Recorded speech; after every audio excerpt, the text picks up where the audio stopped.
Bunch of fucking filthy pieces of shit were King Bastard. There we go. Talk to us about the formation of King Bastard. It's a good story. It is a good story. Good story. He's got the shirt on and everything. How we met? Do you know how we met? No, this is new for me. You're about to find out. This is great. It's a good fucking story. I wore this shirt on purpose today because the first day, we all went to Stony Brook University. The first day, I wore this shirt. Pure coincidence. And we were just walking around doing all the freshman bullshit. I was just miserable. And then, I think we were walking in opposite directions. And you're like, oh shit, nice shirt. I'm like, who the fuck else knows sleep? I'm like, oh cool. And we were like shooting the shit. And then, right as that's happening, Arthur walks by. He's like, yo, dude, that's a sick shirt. And I'm just like, and I thought he was fucking with us because he saw we were having like a moment. And I'm just like, shut the fuck up. Like, name a song. He's like, Dope Smoker. I'm like, he knows. I think I had like a sleep background or some shit on my phone. I was like, yo, I gotta prove it to you. God I was like, fucking holy loves. shit, he knows. And we were just like, we gotta hang out. So like, we've been friends ever since. I remember the day we hung out was the day you and I stood in Tabler Quad and stalked some fucking guy we thought was Mike for like half an hour. Just tall dude with short hair walking up and down the parking lot. I don't know what the hell he was doing. And you and I are standing there like, is that him? So we just followed this fucking guy for half an hour. And eventually, we finally gained the courage. We got up to him. We said, "Are you Mike?" He said, "Who the fuck are you guys?" And then we see Mike like 5 minutes later walk. Holy shit. Yeah, Mike's got this weird quality in which he like he kind of like just looks like everyone. Yeah. And my beard was like way shorter than. God. Oh man. But the band didn't start until November 2018, right? So that was 2 years after we met. Yeah. Maybe even 3. Because I was in a couple of bands when we originally met, and then they all like weren't up to much. Some of them broke up and shit like that. So then I was like, I got to start a band with these guys who actually have like similar music tastes, because it's pretty hard to find people who actually like have the same music taste and like are into the same shit. And like what you're doing creatively, so then that's how this started. What year was that? What? When was this? This what year? What year? When we started? Yeah. What year? We did you guys met meet? in 2016, so start of college for us. Mm-hmm. And then like. But I knew. Did I know you? You knew me at that time. But we worked at a pet store. Yeah, we worked at I worked at a pet store. And when we started this band, we tried. I wish I brought the poster. Oh. I wish I brought the flyer. You guys got to see the flyer. It's up I on still Instagram, got pictures of it and shit. Yeah. We put up flyers around campus. Because me and Arthur, we would just jam in my dorm all the time. And after a while, like, we were just like learning covers just to play, just for the fuck of it. And we're like, we need a drummer. Like, you can't jam without a drummer. And we just made these like flyers in like an hour, and then we just ran around Stony Brook like just slapping them everywhere. We had like pull tabs that had my number on it and everything, just running around. We were like lighting some on fire. To make it look cool. We were like, how do we make these things look cool? We held lighters up to them and shit. It just looked like a fucking accident happened. It didn't look cool. Is that the flyer with the baby on it? With the baby playing the drums with the sleep logo on the kick poorly drum. photoshopped sleep logo. But we just put those around. I was like, someone's got to bite. Someone's got to bite. And like a couple days, I got an email, and I was like, yo, this guy, he hit us up. He wants to meet up with us. So we're like, okay, like we'll meet up with him. We're going to go to his house and like just try jamming with him, see how it is. And I mean, you can't see the flyer right now, but basically the flyer, I just like, put a bunch of band logos on it that we like. I'm like, yeah, we're just going to play this shit. And we got to his house. We couldn't fucking find it. We finally get there. He opens the door, and like he has like a drink in his hand, and like there's a bunch of people in the house. I'm like, oh shit, what's going on? And there's like a foot tall bong on the table. Like right when you walk in the living room. And we're just like, okay. And he's just like, yeah, guys, like come on in. And we're just like, all right, like where are we gonna jam? He's like, yeah, we'll go in the basement. We go in the basement. It's like some unfinished basement. He's got like a little like cocktail kit in the corner. And we were just like talking to him, like, yeah, like, so what bands do you like and everything like that? And we're like, yeah, so do you know, like, anything? He's like, no, I haven't heard of them. Like, I was like, what do you listen to? He's just like, oh, like the Beatles. And we're like, oh, and I'm like, so like, how long have you been playing drums? And he's just like, oh, 6 months. And I'm like, That's not me, by the way. no. No, Yeah, okay. this is not Matt. This This is not. And I'm like, 6 months? And I'm like, have you been in a band before? He's like, yeah. And I'm like, really? Like, that was... Oh, he's like, yeah, over the summer. I was like, that was 3 months ago. He's like, yeah, like, well, what, like, songs did you play? And he showed us their set list, and, like, half of them were My Chemical Romance songs. And I'm like, okay. I'm like, do you know, like, Uncle Ass and the Deadbeats? He's like, I think I heard of that Uncle band. Like, like, what about, like, Black Sabbath? He's like, yeah, I know Black Sabbath. I'm like, good. Let's start. And then I just got to the point where we're like, all right, let's just jam. He was a nice guy. Like, he's great. Great guy, yeah. And we're like, let's just jam. Let's just start playing. And, like, so we set up our shit. We plugged in. And we started playing. And we were like, do you know, like... We jammed on, like, Hand of Doom a lot. Yeah, like, that yeah, riff you know- just like over and over. Yeah. again. We're like, do you know Hand of Doom? And he's just like, no. We're like, but you say, like, Black Sabbath. And he's like, yeah, I don't know that one. And we're like, do you know how it goes? He's like, no. I don't know.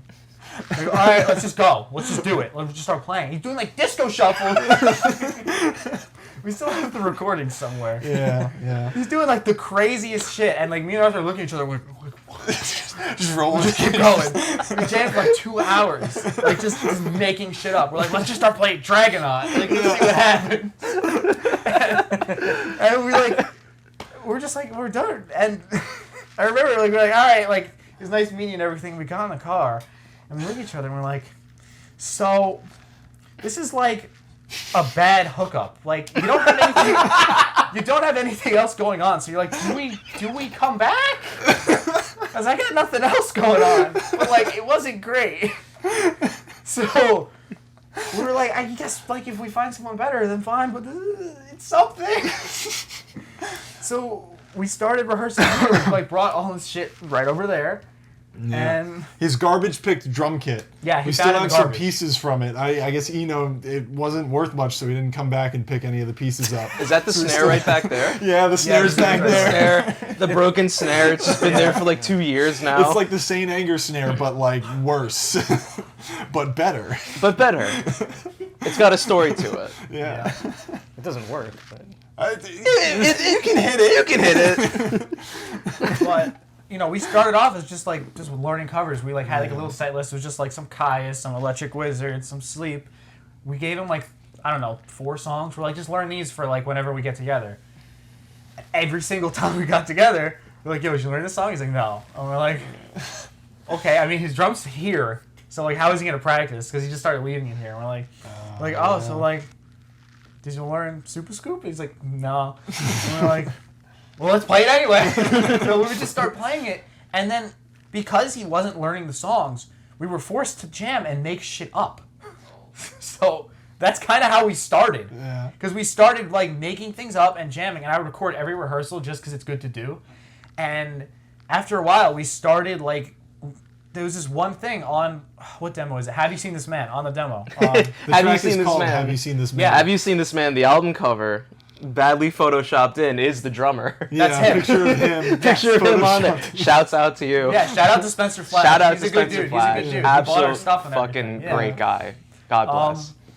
He, on that track, he's playing. And, like, that was the first ever, like, jam that we did. It was just a sound check, and we just started jamming. And we were like, whoa, this is really good. And we're like, let's do this instead. So we Built, like, started all jamming improv all the shit. time. Every time we were just improv, and we were like, fuck learning songs. Let's just like get Spencer over and start playing over whatever he's doing. And we were like, we kind of like need another drummer. And Arthur's like, yeah, I don't know anybody. I'm like, you don't know anybody. You're in 3 bands. You don't know anybody. And he's like, I don't know anybody. And like after like a month or 2 with playing with Spencer, one day Arthur's like, oh yeah, I used to work with this guy Matt. He like won like drumming competitions and shit. He's been playing for like 14 years. We're like, I've been working with Matt for like 2 years and just totally escaped made me the for some flyers, reason. met with Spencer, all this stuff, and no, it's just like The Matt. whole time we were doing this, I knew Matt. Yeah. I didn't know that. I'm like, call him, please call him. So we did, and then we started jamming with Matt, and I was like, holy shit. Yeah, I don't really remember how that. I just remember Arthur saying, "Do you wanna be in a jam band?" And I remember kind of thinking like, I guess, sure. And I don't really do. I think the first day we played, we just jammed. I don't think we did. did, anything yeah, else. Probably just all Yeah. improv. Yeah. I remember we thought like you like were not like you just seemed like you hated us. We were just like we were like we played. this guy's guys so really fucking good. We're like, oh shit, he's too good. like he's too good. Because Izzy here started playing synth when we Fuck started you. the band. Don't tell people that. I forgot. About like 3 weeks into playing with Spencer, we were not taking it seriously at all. And you just bought a synth. It's like just like a quick like. It wasn't my first synth. Like I had been using synths before, but I never played them as keys. Yeah. Yeah, I used to fuck with sequencers and shit, but I never actually played keys up until then. Because I remember you and I shared a room back then, Yeah. and you had the fucking rat pedal, and I had like the Arturia microbrood, I think it was, and you're like, through the rat. and you're like, what if we just ran this through a fuzz pedal? Yeah. And the shit we fucking made with that, Yeah. oh my god. You were like, come my fanatics. You know the thick wall of feedback on that? What if you just did that? Yeah, I was like, just join our band. Join our shitty band. Like, since our band. You're like, okay, and we I'm just like, started doing that. I don't know how the We fuck were to play using keys. Spencer's keyboard amp that we kind of like acquired, and it ended up. It's right there. It's right there. Yeah. Spencer, we're so fucking sorry. Yeah, it ended up We melted your keyboard. a little bit. Yeah, we it couldn't quite handle the synthesizer, and one day we're jamming, and we start smelling burning plastic. Wait a minute. Cut out, and we're like, no. Oh no. It's dead. We melted that fucking thing. But then, God bless. Yeah. Well, you know what's weird is the first day I came here, I think it was the next day, you asked me privately if I was having fun. All right, you got resting. I want to kill myself face. All right? If you're not doing anything, and you're just sitting down. It just looks like I fucking hate my life. The truth was, I've played with other bands before, but I had the most fun I've ever had on that first day with you guys. That's true, and I really did. And like you guys were kind of, I was getting the vibe that you thought that like I didn't like it, and I did like it, but then like Arthur, you kind of said like. You having fun? Like, are you okay with this? And like, and when we're playing, I'm just like, man, I hope I'm playing well enough. I hope they're not like bummed out on me. Dude. For the first month, we're like, Matt's not gonna call us back. No, because like you're like doing all that. You're just fucking playing drums, but your face is just fucking like I don't want to be here. I really don't. Completely These fucking guys don't know how to stone-faced, play dude. their instruments. Like I was just worried, like, I was gonna leave and you guys were gonna be like, it's not gonna work out. All right, here's the thing though, Matt.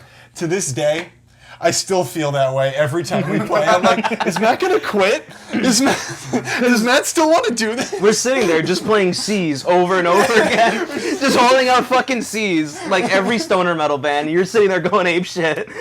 And it's like... No, yeah, I love it. But in a good way. In a good way, dude. In a good way. Yeah. But yeah, I mean, eventually we started like writing actual songs out of the jams, and Yeah. that's how we started. That's the story of King Bastard. Your playing style undoubtedly exhibits a spacey, sludgy, and huge doom influence. How did you guys put it all together? I guess the weird thing is we all bring different influences to the table. Like we all like the same bands, but then like have different specializations within that, and then have other things Like fringe, like you know, I Yeah. listen to a lot of like fucking funk and shit like that. Because I picked up synth because I'm really into like 70s space ambient, you know? So like Tangerine Dream, you don't think of mixing that with like stoner sludge. Right. But then I guess we try to make it work. Yeah, I make mean- everything. Yeah. Yeah, but like, I'm not even like a doom drummer. Yeah, that's Yeah. the thing is I- you're like I grew up on like prog rock. Yeah, like So, Rush and Lamb of God. I think I said this. I think I said this as recent as like a week ago. I was like, "You got the wrong genre for this band. You guys are playing stoner metal, and I'm trying to play Neil Peart. Like we're on two different. We're on two different waves, but I think it goes. kind of Yeah. it's cool in its own way. It's just like yeah, you got a guy who like I like listening to Sleep and Wizard and stuff, but it's not what I like predominantly listen to. It's not what I grew up playing. Yeah. It's not even what I really practice playing, but still don't. But you said like you practice like a lot of jazz shit. Yeah, I definitely practice a lot of jazz and funk and really just more like groovy stuff, which is not really stoner metal. Is not really grooving drums, but it kind of comes together to all of us to make this like psychedelic.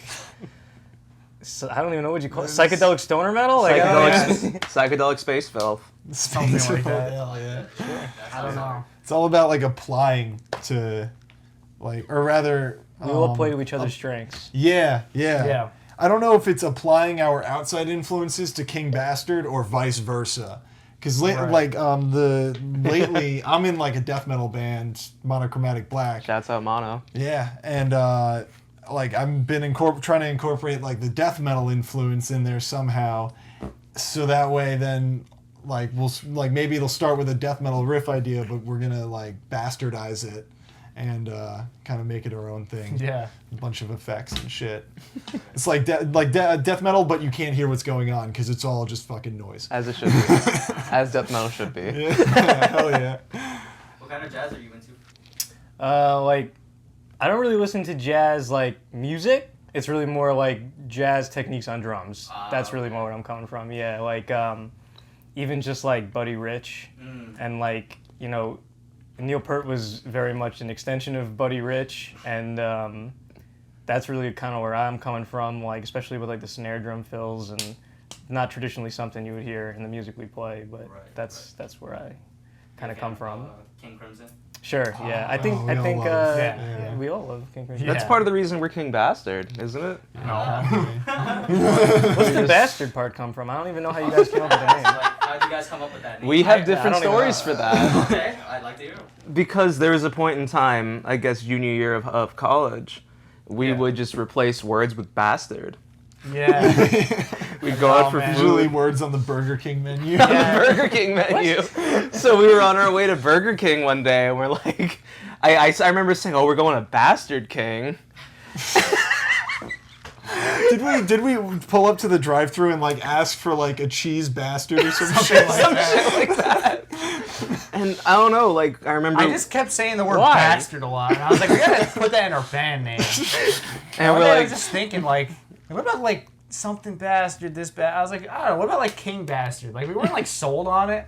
because You we also, guys still we weren't had, sold on it when I joined. Yeah. We're still not sold on it to this day. because Yeah. I'm sold on it. we had Queen Green was Oh, another yeah, one. yeah. Something like that. Because we were listening to what, King Gizzard, Yeah. and we were like, we want a name like that.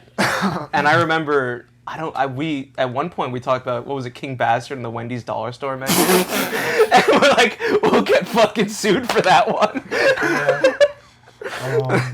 Yeah, but for a while we were like, I guess we'll just use it as like a temporary name. I don't know. We couldn't come weren't up with anything better though. Yeah, and we're like, it just stuck, and we're like, all right, this is just, we're going with it. We're going with it. I was in a because of the shit that was like going on in the world at that time, and even today, like I was on a huge like anti-authoritarian kick. So I was just like, King Bastard makes it's like everyone who's up top is illegitimate. So I liked that name. I thought you guys were just major Game of Thrones fans or something. I mean, No, dude, worse. Burger King fans. Fuck Game of Thrones. Burger King is where it's at. Shouts out Burger King. 2 for 6 at Burger King. Yeah. Oh, God bless. Nah, dude, it's all about the Impossible Whopper there. What's the process like for composing and jamming? getting together and just jamming. Like we Yeah. just don't know whatever what the hell feels we're gonna right. do and just start. And I'm recording everything. So then if something happens, we're like, okay, that's a riff. We're gonna work upon that riff, and then we'll jam on that riff, and then try to. It just keeps evolving, And there was a while where every time we played the songs, it'd be like pretty different. And they like sort of like every time we play it, like cut grooves in our mind. Like, okay, like this is how the song goes. And then eventually, like, we were just like, okay, we need to like actually figure out how the song goes. Yeah, we're going to the studio, guys. Like, So we need to like write it out and be like, okay, there's 4 repeats of this jam. 4 Jam for repeats however of this. long. Yeah. And some stuff worked and some stuff Some stuff didn't. didn't. Yeah. But that's how we, on this coming album, that's how a lot of the riffs, it was more of like, sometimes like me or Arthur will bring a riff that we wrote at home to the band and we jam on that. But a lot of it was just written together, just jamming on stuff and then putting a song together out of it. Now, like with newer stuff we're doing, we're trying to like sitting down and more like actually writing stuff and like handcrafting our riffs and everything. I don't know. Yeah, like It's zooming not in just- on each note now. It's not just bullshitting and going like, there's a riff. Like now we're like trying to figure stuff out. Yeah. So that stuff's gonna be different, but that's who knows when the hell that's gonna come out. Yeah, this. Oh, no, I didn't mean to cut you off. Well, I was just gonna say, like this album is probably we're shooting for like an early 2021 release. You good? Yeah, don't worry. Alcohol and coffee don't mix. Yeah, they do. Yes, they do. Just pouring a Truly into the coffee. Don't say that. Irish Yeah. it up. What? Irish it up. Irish it Yeah. up? God, Oh, is that an wow. Irish thing?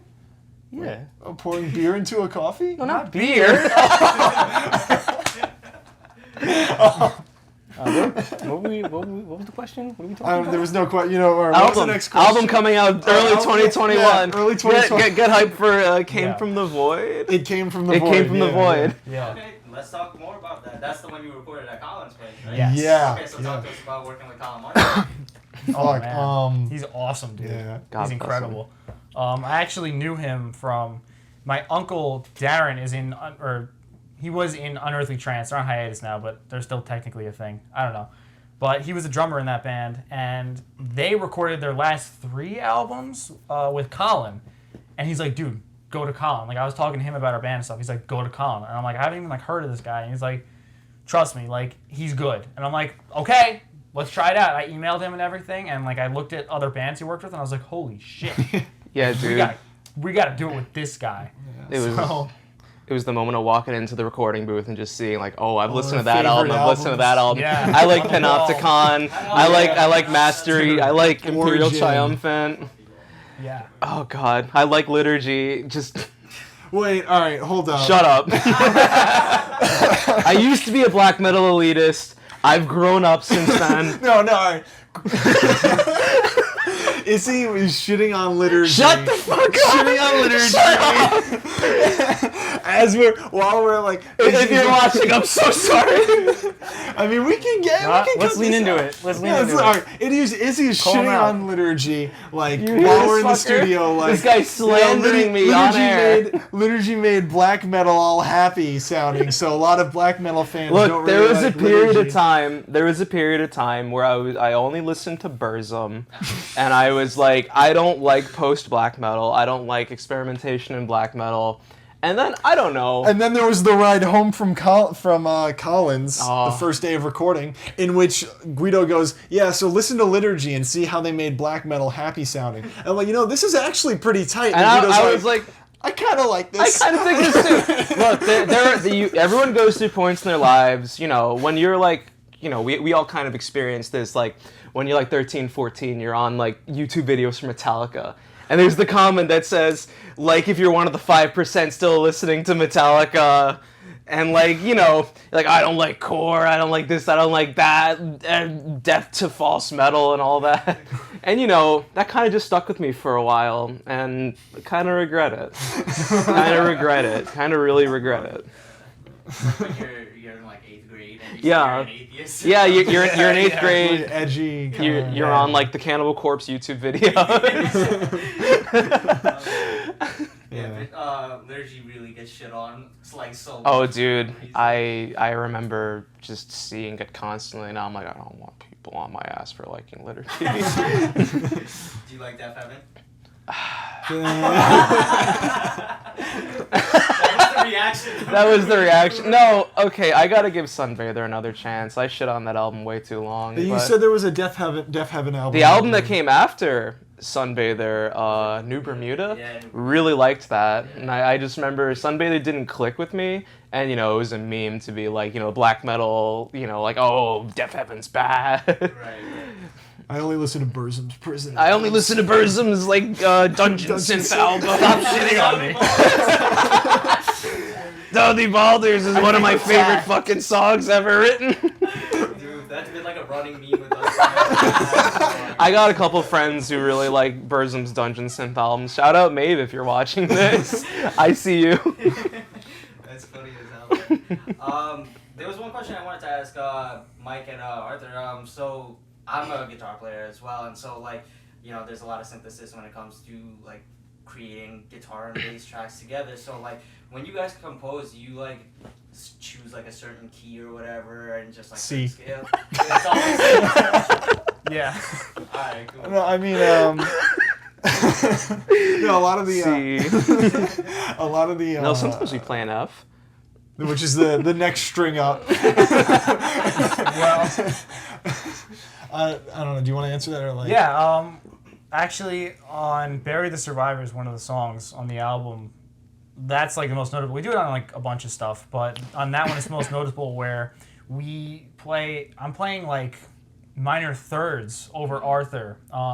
We do a lot of like weird harmonies. We try to not just do power chords because like it just feels like, kind of boring after a while. Yeah. So like on that song especially, there's a lot of like minor thirds that I'm playing over Arthur's riff, and like I'll switch back sometimes. In our newer stuff, we're trying to get like really creative with different chords and like New tunings and shit, or rather, using a 7-string now, so that like yeah. the Because Arthur used the 5-string, so Yeah. I could match his lowest string with the 7-string. yeah, so it's a fourth below the C, that is usually the lowest string in like the stoner shit is so now it's a G, yeah, and then also on the second track on our album, Kepler, Mike is doing these chords that are it's power chords, but then the you add It's the a Jimi fourth- Hendrix chord. Yeah. yeah. Of course, Like yeah. Wind Cries Mary, it's that chord. Yeah. Shout out Jimi When Hendrix. you got like the major third or something like that on top of it. Yeah, it's like It's like the power chord shape. it's like a double power chord kind of like you Yeah. bar it. Yeah, It's just yeah. like, you know, like the root octave right up on the string Yeah, above. yeah. You guys have several projects out, so let's talk about them. What's the inspiration behind Have You Seen This Man? Spencer Flash. So like Mike said, we record every session that we have here. Just about every practice, we record the whole thing, and then we chop up like the good bits, and we have them in a like a file share so that we can all listen to it. And so while we were working on this album, we wanted to have something that people could listen to and know what we sound like before the professional recording drops and everything. So we've been uploading demos, and we pick ones that have a certain theme to them and kind of Make like an EP out of it. It's Yeah. a demo. I mean, again, everything we've recorded on our Bandcamp is like us rehearsing in here. Yeah. And then if One it sounds mic. with Yeah. just like a Zoom recorder, a handheld Zoom recorder. Yeah. And if it sounds like pretty all right, then we're like, I guess we could post it. It's something. We posted some that we're like, oh, why did we do that? Yeah, we definitely did. Because it was just like us noising out. Like, so, like we hope that some people will get it. Like they'll understand like But the weird shit. But to most people, it probably sounds like shit. So, I've had moments like that though, where like the stuff we don't even like that we kind of have out, where we're like, why did we release this? Shouts out to Tristan.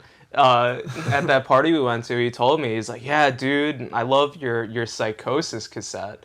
I love that song, Suborganized Chaos. And yeah, he said he liked it. And it it's was like based. it was based, dude. Shouts out Okay. Tristan Carreri. Okay.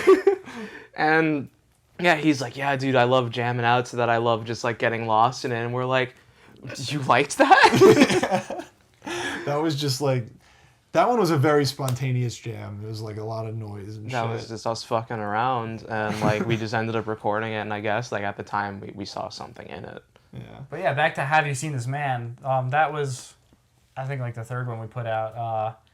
I remember the first ever like good thing that like we have recorded was that jam we did with Spencer, and I was like, we gotta release it. Like we gotta put it out, but like I need to like have some sort of like homage to him. You know what I mean? And like we just had this whole joke where like we need to like have like band merch where it's like, Have you seen this man? And it's our old drummer on it. Because he like dropped off the face of the earth for a little bit because he had like, winter break. Yeah, and for he was school. He was a year older than us, or a couple of years. So he was like graduating Stony Brook, and he's doing some shit with offshore wind, and like he's an engineer. He's probably making the big bucks or something now. Oh yeah. Like God bless. So yeah. But he's been supporting the band especially since we put out that demo. He was like, "Oh shit, it's me." It's really funny. He was like, "Wait, I'm not missing." Like,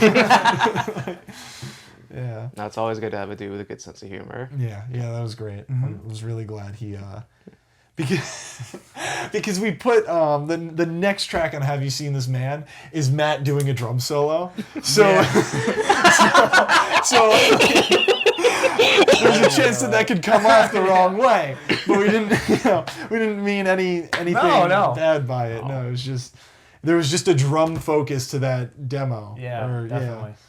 Yeah. And I played on that? What? I played on Yeah, Yeah, remember the drum That's solo you, did man. and Arthur jumps in at the end? You were filming it I feel like the for right your answer drum is to say, teacher. Yeah. So that you could do it, you could work on shit in your lessons. Oh. It was forever ago. Okay.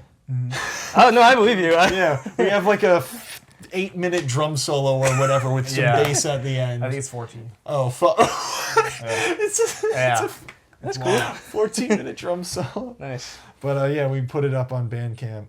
Yeah. Yeah. And then after that is the track Bury the Survivors, which we have shirts out for, which you can buy on our Bandcamp. Yeah, I wanted one. They made me buy it back. We have to buy our own merch Yeah. from ourselves It's just like when if we want our own item. That's not to say we're the only ones buying it though. We got actual. You gotta include that there. We're not the only ones buying it. Don't worry about it. We're not paying ourselves. There ain't no embezzlement going on here. Alright, sick. The next question I had was, alright, so I've seen this picture of this, like, Soviet official on your Bandcamp, and, like... Oh, hold up. We got Oh, God, don't rip the demo mic. cassette right here. There we go. I don't know if you can focus in on it That's somehow. it. So, like, I literally reverse image searched this picture, and, like, I found it to be, this dude named Vladimir Komarov. That's right. That's Yeah. right. So, what's the fascination? Fuck. That was Matt's idea. I guess, yeah. Your mic ripped out? You jackass. Yeah, Vladimir Komarov. So, I'm a social studies teacher in the daytime. Oh, shit. So I remember I was at work, and I think I was covering the Cold War or something, and we were thinking of trying to come up with like song names and potential themes and stuff. And I was just sitting at my desk on like an off period, thinking about like, there's some pretty metal stuff that happened in history, and Vladimir Komarov is a cosmonaut who essentially knew that he was being doomed and sent to his death by the Soviet Union, and there's a recording of his re-entry back into Earth, and it's brutal as he's brutal it's as kind fuck. of his last transmission, and that image you see, if it's the image I'm thinking of, is his funeral, The open casket. funeral that he specifically wanted to have an open casket funeral because he wanted the Soviet leaders to see kind of what the results of their actions were. The transmission, he's requesting that funeral in the transmission? Yeah, that's right. Yeah. Yeah. We sample it too. We Yeah, sample well, it yeah, in yeah. the whole song "Psychosis in a Vacuum" is kind of like a Based tribute. on- It's yeah. it's almost like a tribute to Yeah. him, going back to the whole like anti-authority Yeah. feelings that we had during that period. All of Psychosis, like it's the only song on the album that's going to have vocals on it. Technically, Probably, yeah. yeah. And the lyrics kind of deal with, rejection of authority, anger at authority for kind of fucking you over in the end. you know, hence psychosis in a vacuum, just losing your fucking mind. Yeah. That's deep. Matt, talk a little bit about your background as a teacher. But I'll just briefly say that, you know, I think I believe in the importance of education, and I think schools are, even though I'm not a music teacher, schools are a great starting ground for a lot of musicians, you know, especially when we have programs like jazz bands and marching bands. That's kind of what my background is from when I was in school, and I don't think you guys really did. I did that. You did it as well? Yeah, I did too. I started in the high school orchestra. Okay, yeah, that's what I'm Yeah, saying. So like, how, you know, that's, schools are just an awesome place for opportunity. So I'm glad that I get to be a part of that as well as do this. Absolutely. What grade do you teach? Right now I'm doing 9 through 12. Oh shit, that's awesome, man. Let's talk about your musical background. Oh, I mean, I started playing in middle school. I wanted to play flute originally. Mom told me, no, that's a girl's instrument. Play saxophone. So I picked up saxophone in like 4th grade, I want to say. And Did you just look at your non-existent watch? I could draw one on if you want me to. It's still So it looks like I got a watch right here. Yeah, dude, it's been a long time. It's like, what, 12 years? Even if you had a watch on, what would you be checking for? How many date. years since? How many years since 4th grade? Yeah, no, I mean, I played saxophone in 4th grade, and then when I got to high school, I played in the pep band, and later on I moved up to other bands and shit, and I had a music teacher, like specifically a saxophone teacher, who used to kind of foster this love for jazz and even like more modern classical music. I remember I told him, because I was a really big fan back then of like Naked City, and I'm like, I want to play like John Zorn, and he's like, you want to do what? He's like, no man, you're learning to play like I mean, I was also a big fan of Ornette Coleman back then. I'm like, I want to play like Ornette Coleman. He's like, no, you're gonna learn to play these classical pieces. But he had me playing like modern classical pieces, and I kind of fostered this love for like the weird and the strange in music, I guess. It's evidenced by Imperial Triumphant, yeah. I kind of fell in love with modern classical for a while. Just weird shit, just like experiments with sound. And I guess like from there, just from that weird start with just playing in like 4th grade, Cardiff Castle, playing the Ghostbusters theme on stage for my family, in a weird way snowballed into this love of just like odd music, I guess. And like, to me, it's definitely a doorway. It definitely, without, you know, Mr. Cortez, shout out Mr. Cortez, my 4th grade band teacher. Without him, I definitely wouldn't be where I am now. I'd still be, you know, not that deep into music like I am now. So I started in like 4th grade. You know, they show you all the instruments that you can play. If your school has a really good music program like mine did, they show you all the instruments that you can play, and you have your, you know, choice of like different stringed instruments in the orchestra. And around that time, I was really into like Godzilla movies and stuff, and I found out that they made the original Godzilla roar by like rubbing a rubber glove on an upright bass. So then I was like, that's the one I want. It's the big one. I like it. It's the one I want to play. And then I didn't like really learn how to play the instrument until I started playing electric.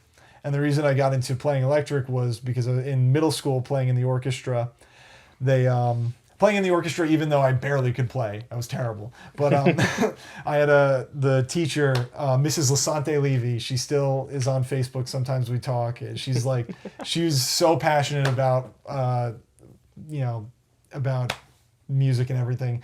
And she mentioned that like War Pigs was her favorite Black Sabbath song, and she was like headbanging in class to War Pigs, and that was like, I should really. That kind of got me to think I should really start like learning metal songs on the bass and stuff. And I had another teacher, Mr. Gelfer, who deserves a shout out because he originally taught me electric. He was my first electric teacher. And then my mom deserves a shout out too for driving me to that program and pushing me to play music. Shout out to Arthur's mom right there. And she, I think after like maybe a year or two of me playing, she was like, wait, no, fuck, go back. Stop the whole music thing. That was so stupid. I can't believe I pushed you into that. Get out of my back room making noise. Please stop. Sex, drugs, and rock and roll. Sex, drugs, rock and roll.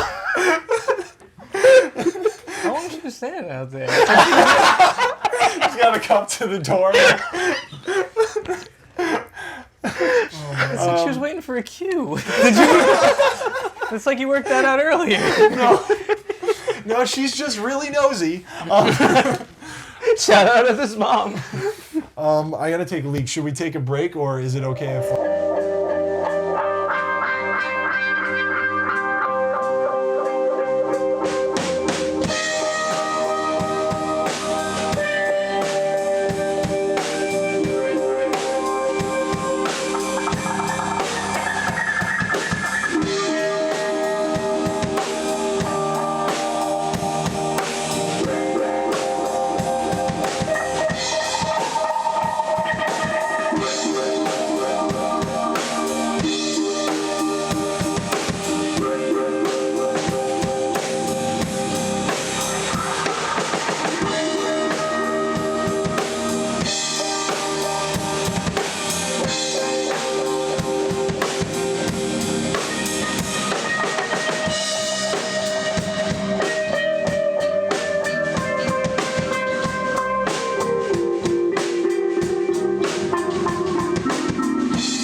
Double chip, double triple chip. Alright, so. Chip, double chip. Uh, Low, cool, or high floor? Okay. now we're good. Cool. All right. So Lower I tried starting music when I was really young. I don't even remember how young I was. I wanted to play drums, and my dad got me a snare, but I was just like too much of a shithead kid. I just didn't practice. Like I didn't have the ambition to do it. I remember in 3rd grade they had this whole thing. They like demonstrated all the orchestra instruments for us in school, and they were like, "Oh, write like your favorite one on like a piece of paper or something." And I wrote like bass, because I was like, "Oh, it's the biggest one. It's cool." And then all of a sudden they're like, "Congratulations, now you're in the orchestra." I'm like, "Wait a minute, like I don't want to do that." And I was like, "Shit," because you had to come in like on Saturdays for some reason, and I was like, "No, fuck that! Like I want to stay home and play Tony Hawk. Like I'm not doing that." So like the whole time, like I just didn't want to do it. I did it for maybe a couple months, and I just like I dropped it because I was like, whatever, but it's fine because like the guy ended up touching kids and stuff. So like he doesn't. So like yeah, the teacher ended up having a whole thing. So like I dodged a bullet there. 5th grade or 4th grade, I guess. I started. They had band, and I was like, oh, I want to like do that. And again, they were like, it happened. Not to me. Fucking glazed over that. I never heard this. I heard this fucking story. Well, now, you heard it now. And so they had auditions for band. They had auditions for band in like 4th grade or something like that. And they were like, all right, like pick your top 3. And I think I picked like trumpet, drums, and something else. And I auditioned for trumpet, and I thought I was gonna also like try out the drums, but like, no, you're doing trumpet. I'm like, shit, I kind of wanted to do drums. So I'm like, all right, I guess I'm doing trumpet. So I played trumpet from 4th grade to senior year of high school, and I did marching band, jazz band, all that stuff. I tried playing bass in jazz band and everything like that, but they was like, no, like, let's do trumpet. I'm like, okay. But I started playing guitar right when I turned 15, so I don't know, like 7 years ago. A year later, I picked up bass, and I mean, ever since then, like I've just like I know like 7 years is a lot of guitar experience, but I'm not as good as like 7 years of experience. You know, like through high school and everything. I wasn't like, now that I'm in a band, now I'm like starting to really pick up on like practicing and being serious about it. Before it was just like bullshit, like learn an Opeth song in my room, and like, you know, like who gives a shit? But like now it's like, oh, we're performing and shit. Like, gotta get it together. Great band, Opeth. Oh yeah. Shout out Opeth. Shout out Mikhail Octofeld. That's it. That's it. How did I start playing drums? Whoa. All right. So it was actually before we had to pick instruments in school. So my cousin was a drummer, and he offered to teach me how to play drums, and like I was like, yeah, that sounds cool, whatever. so I remember the very first day I went to his house, and I was like so stoked, like we're gonna play like the drum set and everything, and he sat me down with some manuscript and was like, this is how we read music, and like no drums, like didn't even touch a drum. No drums. We and you know what? I feel like I owe him so much for that though, because I feel like I've learned that set the precedent for me that drumming is more than just hitting stuff like a caveman. So, you know, we did a lot of practice pad work, and we did a lot of music reading, and we did a lot of rudiments, and that was it for a long time. And he would reward me at the end of it. We'd get on the drum set and play like, you know, We Will Rock You or something, which was like the extent of my abilities at the time. And then, you know, obviously when we went to school, they asked what, you know, instrument do you want to play? And I remember being so afraid that they wouldn't let me play drums, because that's just like every kid wants to play the drums in the school band. And I was like, I've already been playing for like a year, like please just let me keep playing this. And luckily I did. And so I played all the way through my senior year for the school. I did jazz band, marching band, I did pep rally, pretty much anything that drummers were needed for, I tried to get my hands on. And all throughout that time, I took private lessons as well. Shout out to John Macaluso, who was my first drum teacher, who's played with some great bands, including Symphony X and TNT. And then I have my current, still take drum lessons, because you can always get better no matter where you're at and anything, you can always improve. Bobby Rondinelli, who has played with some great bands, Blue Oyster Cult, Black Sabbath, obviously, everybody, that's the album that most people have never heard of, but he's a great guy, and I feel like all those guys have influenced me in a different way, and have really changed how I've progressed as a drummer, and I really like to think of drums. They can be something else. It doesn't need to just be how hard can I hit stuff. It can be a musical instrument like any other one. So even though most people think of drums as just rhythm, you're still making music. So I don't know how long I've been playing, but it's been a long time. It's my favorite thing. You're doing a lot of competitions, right? Yeah, I did competitive drumming for a very long time. That's not really a thing on the island anymore, which is like really depressing to me. Even before the pandemic, this kind of died down. Guitar Center ran like the biggest one, and they took a year off to restructure it, and as far as I know, it just never came back, which is just so unfortunate because regardless of how much I liked it, it was just a way for drummers to have a platform to play, and drummers aren't highlighted very frequently in music, so I wish that would come back. That was something I really enjoyed doing, getting my drum solo down really tight. That also reminds me, shout out to my current teacher, Jacob Umansky from Intervals. He says a lot of crazy shit. Yeah. That's insane. You guys are Intervals fans? Yeah, of course. Holy shit. I really like that answer a lot, What's the deal with the haunted barn gig? Oh man. Oh man. The what? Live at the Haunted Barn. I didn't play that. You were there. What are you talking about? Zeb, dude, that was Zeb. Oh! Shout out to fucking Zeb. Oh, I got his book and everything. Oh my God. Sun-mangled. Yeah. That was something. Love that fucking guy. Did we record that? Yeah, we So it's one of our cassettes.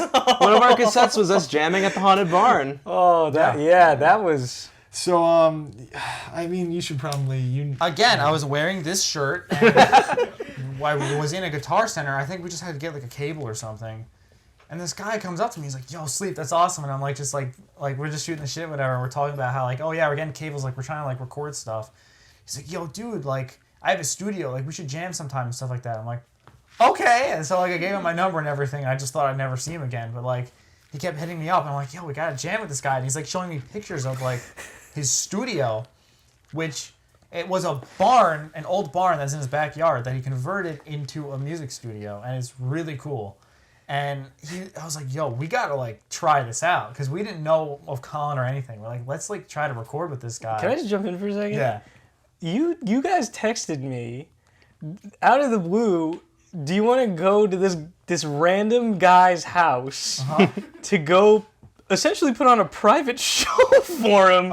You didn't really explain anything to me. You're like, I met this guy at Guitar Center. We're gonna go to his house and play. And I was like, for what? Wait, you didn't know that we were trying to like do the album at his place?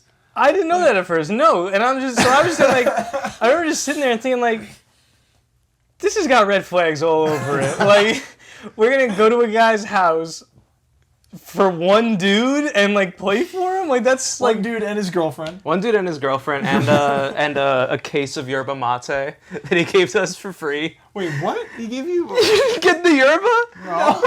Wait, shit, I guess you only gave it to me then. He had a big fucking case of yerba mate. He's like, I just got this shit. I got nothing to do with it. You want to take it? I thought you guys knew about that. I'm so fucking sorry. when we got there, I remember like I was like, I don't know about this, but like, Yeah. and then like we got there, and I remember like I was, for whatever reason, you guys were like running late or something, and I got there first, Yeah. and I was just kind of hanging out with him, and like, Just hanging out with some dude that you don't. essentially I just went to a random dude's house. Yeah. Barn. I never. Barn in the back of his house. Sorry, like, not even. yeah, like, it was like it was like a I guess converted yeah, it was like a building, converted yeah. barn, and I didn't even get the pleasure of meeting him at the Guitar Center, so I didn't know him at all. I walked into a random guy's backyard barn And then I'm just sitting back there, and he had like tried to like set up a drum set for me and everything already, and like he was a guy like I've never met before. It's like Just a unique human being. Yeah. he's a character. He's Yeah, a. I'll always remember like the day 1 or day 2 of going to the barn. I walk in, he's sitting at his seat, and he like swivels around to me. He's got a T-shirt with a big picture of Ted Kaczynski, the Unabomber. He's like, "I wore this shirt for you, man." And I'm like, "Me?" His whole setup just seemed like it was the backdrop for like a Black Mirror episode or something. Crazy. Yeah, he was telling us like the barn was haunted and shit, and we were just like, "Oh, cool." Like someone died there or something? I don't What was know. that? I don't even know. I have no idea. But But yeah, the day we recorded what is on the cassette is, I remember I was at another band practice. I was doing something with my dad and my uncle, and then right after that, I was like, oh, okay, like we're gonna do a test recording to see if we wanted to actually record the album there. So I showed up like late, and I was like, well, he said he has all night, so we're good. And then he's like, yo guys, my girl's coming over. You got like 45 minutes. And we're like, oh shit, we gotta play now. I set up as quickly as I could, and we just played through it, just like immediately, and we left. there was no like. There was no time for anything. We Yeah, set up, we're like, okay, go. We We're just played our set. There was no like practice set or anything. Like it was just like Just that. yeah, get Yeah. there, play. There's no mention of the fact that like to get to the barn. I'll always remember this because we were lugging your cab with us. To get to the barn, his backyard, you gotta picture. There's the house. There's like a little strip here, and then there's the barn. This little strip is occupied by a fucking big like in-ground pool with like this much walking space. Yeah. We're carrying And, giant like, cabs. We're carrying these lamps. giant fucking cabs, and like It's dark out. it's dark out. We know we only have 45 minutes. His family's there, like in the pool, and they just see these 4 fucking assholes carrying like these massive cabs. Like one wrong step, and we're falling in, fucking up like hundreds of dollars of equipment. And his dad's like, don't you have enough of those in there? It was a nice barn though. It was a nice was a barn. nice He had barn. some really fucking good gear in there. He had vintage amps and shit. Oh like that. I god, he forgot had a what. fucking He Hammond sold organ. most of that shit That's now. right. Yeah. It sucks. He still got the Sun amp though. That's Sun what I amp. got. He tried recruiting me when you guys weren't in the room. Yeah. Yeah, I don't know. Tried to get you like recruit you for like what is solo stuff. Yeah, I think so. I don't really remember. He's got what? Well, I feel bad because like I said I was gonna text him. I never did. Oh. Aw. Oh. We can cut this out. Yeah. Yeah, he's got some good like solo stuff up on streaming services. It's called like Zeb Newbie and the Visibly Upset, I believe. His full name is like Zebediah Newbie, or at least that's his. Zebediah is his actual first name. The Newbie part is I think his stage or stage name. Cool guy. Yeah. Shout out Zeb. We all fucking love you. Yeah. Yeah, that's pretty cool. Where's the barn? It's his backyard. It's in Mount Sinai. Behind the pool, you know. Behind the pool, behind the house, next to his It's in family. Mount Sinai. I Is that think. Mount? Yeah, I think Yeah. it was Mount Sinai. Yeah. Oh, word. It's not far from here. I remember driving through Mount Sinai, duetting to fucking Acid Bath with you. Oh yeah, we were like singing Acid Bath like, on the way to. We had Bleed Me an Ocean. We were doing the 2 vocals and shit. I know Arthur is heavily active in the music scene with Monochromatic Black as well. So let's talk about your side projects. Yeah, I just like when you play bass. Like when I started playing bass, I was in like School of Rock, and when I walk into the building and tell people that I'm a bassist, everyone goes like, "You will never go hungry as a bass player," and that turned out to be pretty true because like a lot of bands have like hit me up to play for them, and so I've been in quite a few as time has gone on, and I've unfortunately had to leave quite a few because there's just not enough time to be in like 18 different bands at once. So like my current focuses are Monochromatic Black, which I don't really have a lot of writing involvement in, and then King Bastard is more of like where I actually get to express myself artistically and fuck around with fuzz pedals and shit. And but like being in Monochromatic has given me a lot of experience with like just taking a project seriously because they're super professional, super like, you know. What are you saying? I'm saying that when we started this band, Guido just started playing synth. I didn't just start playing. That's true. You didn't. I just started playing keys. Yeah, that's There's a difference there. There is a difference there. There's a little like minor we weren't difference. sure exactly. Like it took with this band, it took a lot for us to find ourselves. With Mono, those guys had been in a bunch of projects for years, and then and shit that just like fell apart because of the personalities and things like that. And so when they got together, it was like, we're doing this. Like, we're hitting it hard, taking this super, like, professionally. And so they had all that experience and just the real time to put something together that just had that, like here we are kind of professionalism to it. And it kind of paid off because within, like, a year and a half, I think, like, we toured the U.S., and that was pretty fucking sweet. And it really exposed me to, like, how to do it right, I guess, in a band. Yeah, I guess that's all I got to say about that. Yeah. I don't remember if it was Arthur or Mike who told me, but the best way to learn to play music is to play something else, something completely different from what you're used to. Mm-hmm. So I'm like at the dawn of a project with a friend of mine, shout out Misha. We're combining like 90s screamo with like Atari Teenage Riot style digital hardcore. And I mean, besides that, I got my start making music in like, I probably shouldn't mention this, cracked versions of Ableton. Taking like Weather Channel albums, chopping them up, slowing them down, making vaporwave. So like, I've kind of always had an affinity towards like the weirder electronic side of music as well. And I guess, like, with regard to other projects, like, I do like to delve into that side of music again. Like, my more, like, electronic influences, like One Tricks Point Never and Tangerine Dream and Klaus Schulze and all that. And then, like, the 90s, like, screamo, emo punk side that I really like Orchid, Jerome's Dream, Combat Wounded Veteran, just shit like that. I like to, I guess, like, again, like, whichever one of you two said that, just play something different. That's the best way to learn. Yeah. So I try to be like as ubiquitous as ubiquitous as possible. Ubiquitous. Every time I see that word, I laugh my ass off. I just say it that way now. Ubiquitous. Ubiquitous. Is that a real word? What? Is that a real word? Well, it's ubiquitous. It's ubiquitous. That's how I thought you pronounced ubiquitous for a long time. I thought it was ubiquitous. You guys are idiots. Yeah, and like... What the fuck is wrong with you guys? A lot. A lot. I guess. Have you seen me? Is that? I guess that's the big questions, right? So. Do you guys There's have two any others. side projects you want to plug? Just Not right now. Oh, okay. Yeah. I just Shouts out DJ Riot Cop, DJ Bootlicker. Well, those are your stage names, right? Misha's DJ Riot Cop, I'm DJ Bootlicker. All right, speed round. First question. You're on a deserted island and you only have one album to listen to for the rest of your time there. What is it? Oh, fuck. Oh God. Wait, was it deserted island or desert Oh, island? fuck. Deserted Island. Fuck. One album? who's going? Guido, you going first? I don't have an I guess answer whoever has the currently. answer. Whoever's got the answer first, man. I know it's hands down. You probably could guess it. Yeah. Wait. 2112 by Rush. Moving Pictures. By Moving Rush. Pictures, but Ah. 2112 would be up there too. But Moving Pictures, yeah.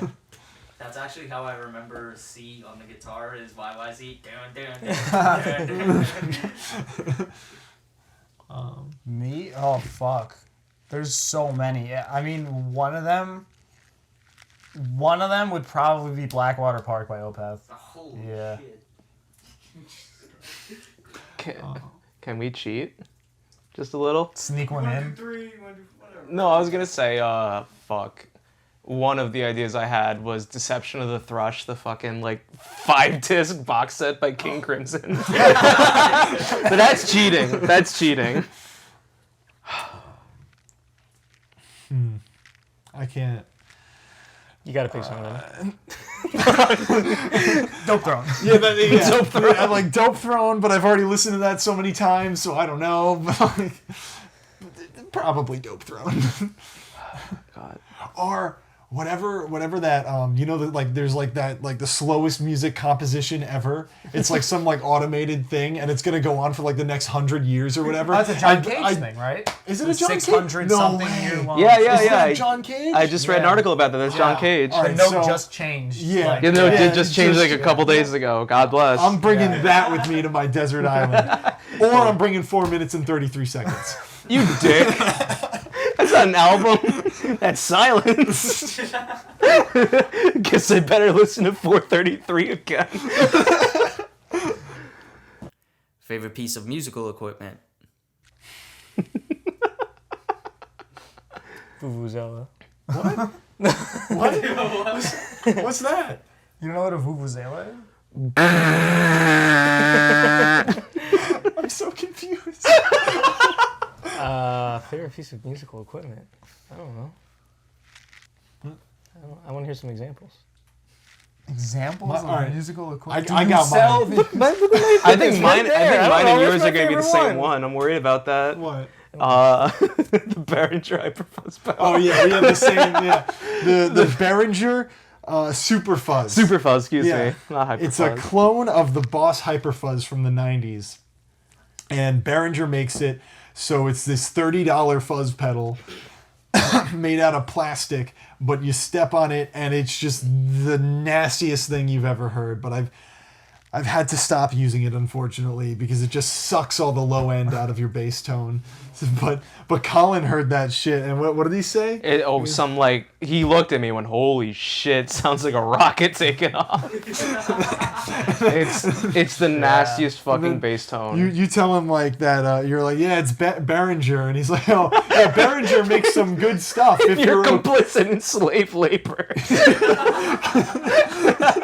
And he's not wrong. it's 100% from, like, not wrong. China, it's made out of cheap stuff. That's why it's $30. Yeah. Yeah, that's what Behringer's good at. Shouts out Behringer. Shut up, Behringer. I'd be nowhere without you guys.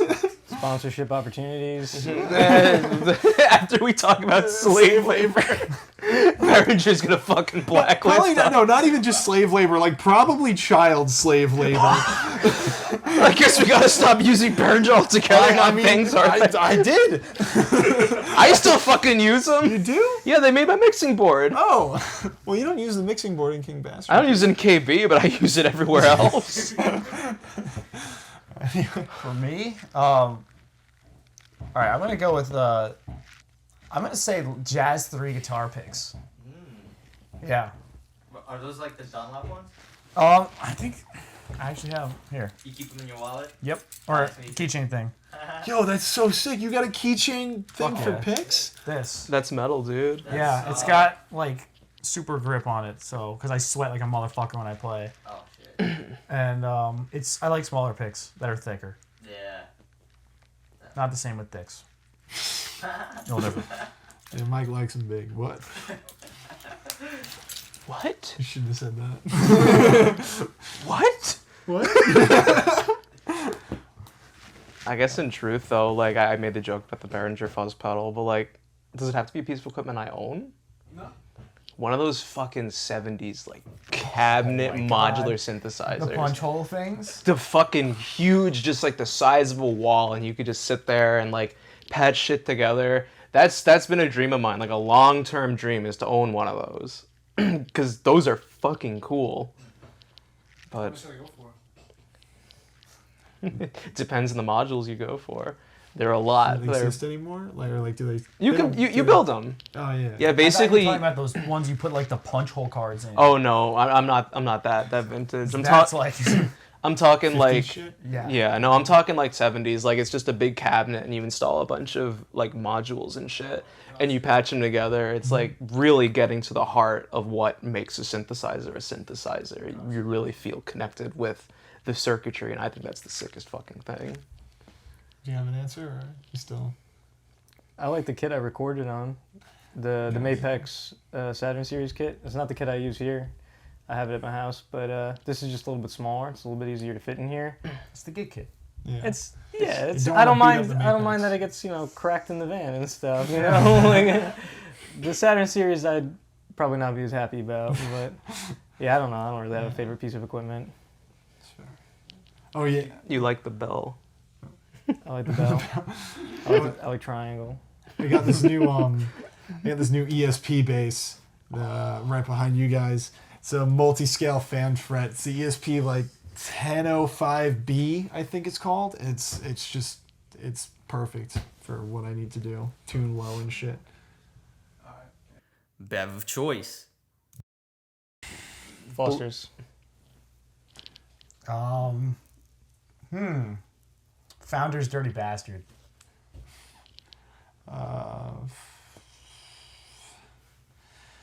Probably Rain. Any Rain energy drink. Oh!